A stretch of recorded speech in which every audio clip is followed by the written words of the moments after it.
तो जो ये महागुरु बैठे हैं आपके आर्टिस्ट के, इनके लिए जोरदार ताली बजाओ भाई। देखो नौजवानों, तुम तो बजा ही सकते हो, तुम्हारे हाथों में शक्ति भी है।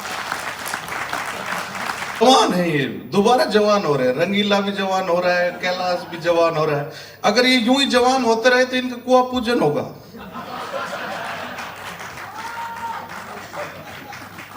पर ये 60-60 साल के हो गए, इनको जोक्स वो ही चल रहे हैं 120 साल पुराने। कि एक बार कंपटीशन हुआ था कि पानी के अंदर सांस रोककर सर्दी के मौसम के अंदर कौन ज्यादा देर तक रहेगा। कंपटीशन हो गया और जो जीतेगा उसे गोल्ड मेडल मिलेगा। तो हमारे दादाजी भी गए थे साहब कंपटीशन के अंदर, उस जमाने की बात है। तो कोई तो 2 मिनट पानी के अंदर रहा, कोई 5 मिनट पानी के अंदर रहा, कोई जरा 10 मिनट तक पानी के अंदर रहा। मेरे दादाजी भाई साहब 4 घंटे तक पानी के अंदर रहे। उसके बाद उनकी लाश ऊपर आ गई, लेकिन गोल्ड मेडल नहीं छोड़ा उन्होंने। 2-4 मेहनत करा करो, कम से कम कुछ तो बदलो यार। और जब वो रंगीला को तो 2 चांस दिए ना 3 दिए, वो भी इतना ढीला है, वो गाना ही गाने लगे क्या। एक मेरे दोस्त है जो बोलने लगे, बोले रंगीला जी, अब उनकी आवाज निकल दी, लेकिन आगे बोला रंगीला जी, मैंने बोलेगी, बोले यार ये एक बात बताओ, पूछो, बोले ये किसी चैनल वाले को जानते हो क्या? बोले क्या करोगे आप? बोले मैं भी गाना गाऊंगा। बोले मैंने कहा आपने गाना शुरू किया तो 3-4 एपिसोड बन जाएंगे एक ही गाने के। बोले तुम लेके तो चलते नहीं, मेरी मजाक बनाते हो। मैं शाम को प्रोग्राम में आया, बोले कौन सा गाना गाओगे? बोले वही गाऊंगा कि हर एक से उसके। मैंने कहा ठीक है। म्यूजिक शुरू हुआ, अब उन्होंने गाना शुरू किया, हर एक से उसके आए बाहर, जाने से उसके जाए बाहर, बड़ी मस्तानी है मेरी माँ बुआ। अरे माँ बुआ नहीं है, मैं बुआ भाई। अबे इतने पुराने होके भी हंसा नहीं पा रहे। हंसाने में जाता ही क्या है? देखो टेंशन मत लो, टेंशन लेने से अपने ललाट बड़ा होकर पलाट होता है, फिर कईयों का जेडी अप्रूव्ड हो जाता है, फिर बालों की 4 दीवारी रह जाती है। अब चश्मा लगाओगे तो यूं लगे जैसे मेन गेट लगाया हो। कईयों के कान पे बाल होते हैं, इसको छड़े गाट के आके कब्जा और कर रहे हैं। कंटिन्यूस हंसी आनी चाहिए जब तो आए मजा भी, और नहीं आवे तो फिर ऐसा हो जाना चाहिए कि मेरी मिसेज की आंख खराब हुई, उसने चश्मा सर यहां लगाया, फिर मैंने देखा थोड़ी देर में उसने यहां लगाया, मैं समझ गया आंख ही नहीं, इसका खोपड़ा भी खराब है। तो हंसाओ। ये पांडे जी यहां बैठे, इन्होंने मुझे शुरू करा था, ये सारे सहजोर भाई, और ये मुझे ज्ञान दिया करते हैं। तो 2-4 में जो सेंटर स्टेज वगैरह होके बोलना इन्होंने सिखाया, तो मेरा बहुत बड़ा ऋण है इनके ऊपर। तभी मैं कल आता, आज गांव से भाग के आया हूं, एक छुट्टी मैंने खराब कर ली। लेकिन जयपुर की शान है साहब, कोरोना में ये इन्होंने शुरू किया था। कोरोना में बहुत सारी चीजें अपने से छोड़ के भी चली गई, कि हमें हॉस्पिटल का अर्थ समझ में आया कि जब हॉस्पिटल लगते हैं तो अपन हॉस्पिटलाइज हो जाते हैं, जब अस्पताल में पहुंच जाती है तो अपन अस्पताल पहुंच जाते हैं। वहां जाते ही लिखा मिलता है आपातकाल या इमरजेंसी। इसका मतलब होता है आप आते हैं काल के पास, या अमर होने जैसी कुछ चीज नहीं है। उसके बगल में लिखा होता है ICU, इसका मतलब आई विल सी यू, एक बार भर्ती हो जा, नहीं तेरे गूदड़े भी कुआ दी। तो झांकल साहब ने झांकी जमाई है, तो हो धनवंतरी, धनवन होगा तो तर जाएगा, नहीं तो संतरी रोक लेगा। जेके लोन जाके लोन ला, नहीं लोन में दम तोड़ देगा। कोई भी हॉस्पिटल ले लो, भंडारी भंडार भी होगा तो ई बोल जाएगा। सोने का मतलब नींद ही नहीं आएगी, और 40 का मतलब है 40 तक ऐस करनी है तो कर ले, नहीं तो बाद में तेरे शुगर बीपी हम नहीं नापने। थार देख बैठा धार, ऐसे ऐसे हॉस्पिटल है शानदार। तो भाई साहब हमें खुश रहना चाहिए कि तूफान में रहो, कश्ती में रहो, महंगी में रहो, सस्ती में रहो, हर हाल यहाँ मस्ती में रहो, क्योंकि जिनकी मस्ती जिंदा है उनकी हस्ती जिंदा है, वरना समझ लेना वो जबरदस्ती जिंदा है। भाई हंसी मजाक में अगर करुण रस, ये थिएटर ही सिखाता है। जो हम बकवास करके थोड़ा बहुत हंसा लेते हैं, इनका एहसान है थिएटर का, ये सारे रसों में बोलना सिखाते हैं। लेकिन एक बात है, थिएटर से आप जब भी करोगे ना कहीं भी कुछ भी काम, मैं रोड पे करता हूं तो थिएटर का ही एहसान है। मैंने कभी एक्टिंग ज्यादा नहीं करी, एक आधा प्लेन में मैं खड़ा हो गया था लट लेके, बाकी कुछ नहीं किया। लेकिन इनको देख के सीखा जा सकता है, और वो सीख क्या होती है वो मैं तुम्हें समझाता हूं। एक के पापा ने मुझे 2 लाइनें लिख के भेजी थी, वो थिएटर वाला ही जम के बता सकता है। उसने कहा कि उसके पापा एक्सीडेंट में डेथ होगी, तब उसने जो लाइनें लिखी थी ना वो ये थी कि लौट आओ पापा ये नैन बुलाते हैं, होकर के हम तो बेचैन बुलाते हैं। आप तो कहते थे 2 मिनट में आते हैं, 2 मिनट ही जल्दी के हमको तड़फाते हैं। न हम कहीं जाते हैं न लोग बुलाते हैं, उम्र से लंबे तो ये अहम के नाते हैं कि लौट आओ पापा ये नैन बुलाते हैं, ये नैन बुलाते हैं। और बिना पापा मम्मी के तो चॉकलेट के सिर्फ सपने ही आते हैं। तो हमें मस्त खिलाड़ी जीवन में सहमात नहीं देखा करता है, शुभ मुहूर्त कौन कहे दिन रात नहीं देखा करता है। जिसको आग लगी हो लाग लगी हो, ऐसा आगे बढ़ने वाला और बढ़ाने वाला किसी की बाट नहीं देखा करता है। तो बोलिए भारत माता की वंदे। तो ये आर बना है ना तो ये बेकार नहीं जाना चाहिए, है ना, लेकिन ऐस में भी नहीं आना चाहिए। अपने कलाकार कितने ऊंचे ऊंचे चले गए, लेकिन बिल्कुल बिल्कुल रहते थे ना डाउन टू अर्थ, कि जमाना नशे में चूर है, न जाने किस बात का गुरूर है, और चाल उसकी कुछ बदल सी गई है। कुछ हुआ तो जरूर है, कुछ हुआ तो जरूर। थैंक यू भैया। चाहने वाले मिलते हैं तो खुशी होती है सर बहुत। सबसे पहले तो यहाँ पर जितने भी निःशुल्क ध्रुव श्रोतागण बैठे हैं उनको नमस्कार। निःशुल्क ही हो ना भाई, बिल्कुल बिल्कुल बिल्कुल, इसीलिए मैं यहां हूं और आप वहां हैं। तो ऐसा कि हास्य ऐसी चीज है जिसकी कोई भाषा नहीं होती है, हर भाषा में हास्य हास्य होता है। जैसा हम यहां हंसते हैं वैसे दिल्ली में, वैसे अमेरिका में, वैसे लंदन में हंसी एक जैसी होती है सब जगह। बस ये है कि कुछ लोग हंसी को दबा लेते हैं, कुछ लोग दिखा देते हैं, कुछ लोग हंसते हैं तो लगता है छींक आ रही, ये गलत है। खुल के हंसो, हंसी हर जगह मिलती है। हर शादी में आप देख लो एक फूफा जी होते हैं, उसे कहते हैं ब्याह बिगाड़ू फूफा।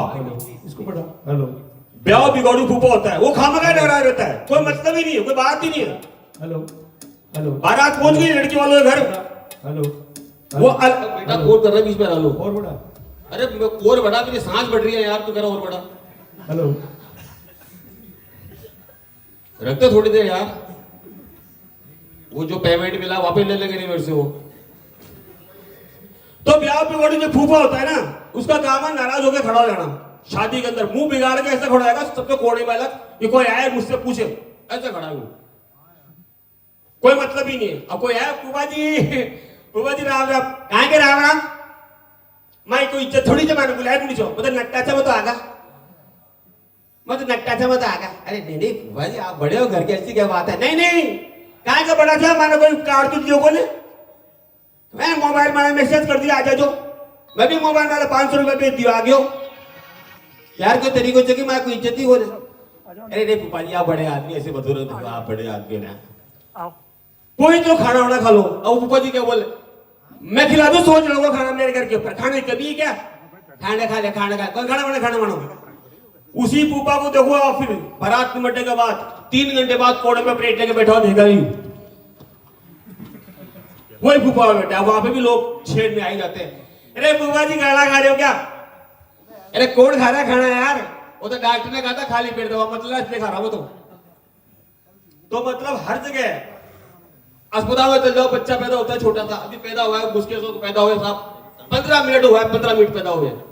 अब आस पड़ोस की महिलाएं जो मिलने जाती ना, वो आप देखिए क्या बोलती है बच्चों को देख के, अरे रे रे रे रे इका हाथ देखो, इका हाथ देखो, इका हाथ, हाँ इका मौसाजी की जाते का हाथ बिल्कुल है, मौसाजी की जाते का हाथ बिल्कुल, हाँ। दूसरी महिला बोलेगी अरे रे रे इकी आंख देखो, इकी आंख तो फूफा जी की जब मिले थे, फूफा जी की जाते थे, फूफा जी की दिया। तीसरा अरे इको माथो देखो, इको माथो तो बिल्कुल इको मामा को मारेगी, मामो ही लागे तो बिल्कुल मामो। अरे यार शर्म करो यार, एक बच्चे में किस किस का हिस्सा मिला रहे हो आप लोग, अरे पूरा प्लान एक ही ठेकेदार ने होना है यार, हिस्से बांट रहे उसके अंदर, फिर ये हो रहा है उसके ऊपर से भी उसको उंगली करते हो बच्चे को चला के। अब बच्चा पैदा होता साहब उसकी मुट्ठी तो जैसी रहती है सबकी, टाइट रहती है बिल्कुल, तो उसमें भी वो उंगलियां घुसाती है जानबूझ के महिलाएं, चला के उंगली कर ली, फिर बोल रही है देखो देखो देखो ये हमारी उंगली पकड़ ली हो, देखो देखो ये हमारी उंगली पकड़ ली हो। अरे यार तू उंगली करेगी तो पकड़ेगा ही वो, अभी उंगली करिए जवान हो जाए 25 साल का तब उंगली करके दिखाना उसको। फिर उसके बच्चे को ये और देते ऊपर से लग जाते हैं, कोई 50 रुपए दे रहा है, कोई 100 रुपए दे रहा है, कोई 200 रुपए दे रहा है। बच्चा भी मन में सोच रहा है यार अभी मेरे को 15 मिनट हुए पैदा हुए, मेरा को SBI बैंक के अंदर खाता है जाके जमा कराऊंगा, अभी पिताजी आएंगे सब पैसों को लेके जाएंगे ठेके पे बैठ जाएंगे। तो हास्य सर हर जगह होता है, हास्य को हंसने के लिए जरूरत नहीं है, सिर्फ दुनिया को ऑब्जर्वेशन करो। और सबसे ज्यादा अगर बिगाड़ने का काम कोई करता है आज के टाइम के अंदर तो बच्चों को हमारी फिल्मी दुनिया ज्यादा बिगाड़ रही है। और हम लोग जो बच्चों के सामने जो हरकतें करते हैं, घर में लड़ाई झगड़ा करते हैं, उसका फर्क बच्चों को बहुत ज्यादा पड़ता है। और आजकल के बच्चे नहीं होते, डायरेक्ट बाप पैदा होते हो, हम सोचते हैं बच्चे नहीं, वो बाप है हमारे वो। और दो बच्चे बैठे बैठे बातें कर रहे थे, बोले यार मेरे पापा है ना, मेरे पापा बहुत बड़े जादूगर हैं। बोले कैसे? बोले रात को मेरे साथ सोते हैं, सुबह मम्मी के कमरे से निकलते हैं। दूसरा बच्चा कह रहा है ये तो कुछ भी नहीं है, मेरे पापा तो तेरे पापा से ही बड़े जादूगर हैं। वो कैसे? रात को हमारे घर सोते हो, सुबह पड़ोस वाली आंटी के घर से निकलते। ये बस सोचो आप लोग के बच्चे सो गए हैं, वो सोते नहीं है, वो 1.5 शाने हो, सब ऑब्जर्वेशन करता है वो। हमारा टाइम अलग था साहब, हम तो 15-15 साल को हो गए तभी नाली में पोटी जाया करते थे। और आजकल के बच्चों तो आप टेक्निकल आ गया, बच्चे के हाथ में मोबाइल है, 10 साल का बच्चा रात को मोबाइल लेकर सोता है, सुबह उठता तो जवान हो जाता है। तो टेक्निकल है यार, हंसी आए तो जोर से हंसो, दो अंदर अंदर रखो। ये बात नहीं, ये तो बनावटी हो गया। अच्छा फिल्मों में हाथ कैसे दो बच्चों को बिगाड़ने के अंदर कि गाने, सबसे ज्यादा तो गाने वाहिदार आ रहे हैं आजकल। कैसे कैसे गाने आ रहे हैं, जैसे कि वो 4 बोतल वोदका, काम मेरा रोज का, इसकी बहन का मजे मजे। अब बताओ यार को गाने क्या है, बच्चे सुनेंगे तो बिगड़ेंगे ना। तो बच्चों को फिल्मों का बड़ा असर होता है। एक गाना बड़ा हिट आया था कि छत पे सोया है बहनोई और मैं तने समझ के सो गई और मुझको राणा जी माफ करना, गलती मारस हो गई। अब ये बता यार गलती कैसे हो गई यार, नहीं मुझे समझो भाई घर में कोई मेहमान आया है तो तुमसे बातचीत की होगी, खाना वाना खाया होगा, फिर तुमने छत पे बिस्तर लगाए, तब जाके तो सोया है वो, तभी तो सोया है वो। डायरेक्ट उड़ के थोड़ी आएगा छत पे यार। और फिर बेवकूफी बातें कर रही हो तुम, हमें ही उल्लू बना रही हो कि राणा जी माफ करना, मैं तने समझ के सो गई। चलो थोड़ी देर के लिए मान लिया भाई, नींद आ रही गहरी, छत पे जाके सो गई, मैंने मान लिया, आप भी मान लो। लेकिन यार रात की ये बात राणा जी के नहीं कहने लगती। राणा को इस बात का पता ही नहीं था बेचारे को। तू जाके बता रही है कि छत पे सोया था, वे नहीं तुझे समझ के सो गई, मुझे राणा जी माफ करना, गलती मानस होगी। और राणा जी इससे बड़े लगते हैं, वो क्या कह रहे हैं, गुपचुप गुपचुप गुपचुप गुपचुप गुपचुप। राणा जी की जिंदगी में ला रहा था। सही कह रहा ना सर मैं? आप बताओ सर कहां सोया था वो? सोया नहीं था रात को। यही थे राणा जी, यही थे साहब। इतने साहब आप बताओ वो कहां सोया था? किसी को कोई बता सकता है कि सर कहां सोया था वो? आपको भी नहीं पता? अभी तो बताया मैंने यार, किसी को नहीं पता वो कहां सोया था? छत पे। और आपकी छत पे कौन सोया था? देखो ये हमारा शहर है, हम दूसरे की छतों का ध्यान रखते हैं, हमारी छत पे कौन है ये ध्यान नहीं रखते। कहां सोया था साहब? नहीं पता किसी को कहां सोया था। अच्छा गलती कैसे हुई है मैं बताता हूं आपको कि गाने गलत कर रहे हैं, जिससे हमारा जो कल्चर है वो बिगड़ता जा रहा है धीरे धीरे। और जित प्रणाम बाबूजी, जिद एक तो बड़ी खतरनाक होती है लोगों के अंदर। जिद के अंदर इंसान कैसे क्या कर जाता है पता नहीं चलता उसका। और जिद ऐसी जिद बहुत पक्की होती है, जो आदमी ठान ले वो बन सकता है। और ये जिद है जिसकी वजह से आप हम सब यहाँ इकट्ठे हुए हैं कि हमको मिलकर प्रोग्राम को शोभायमान बनाना है। और ये अच्छी जिद करनी चाहिए, बुरी जिद कभी नहीं करनी चाहिए। ठीक है सर, नमस्कार। कभी कभी कोई चीज ऐसी होती है जो बन जाती है। पिछले दिनों पिछले समय में कुछ ऐसी चीजें हमारे सामने आई जो हमें हमारी तंदुरुस्ती के लिए बहुत जरूरी है। हमारी योगा इंडस्ट्री के बहुत ही बड़े हमारे योगा आचार्य हमारे जो है, क्या नाम है उनका? बाबा रामदेव। बाबा रामदेव, हाँ, क्योंकि उनकी शिविर के अंदर सभी लोग जाते हैं और वो लगा शिविर बाबा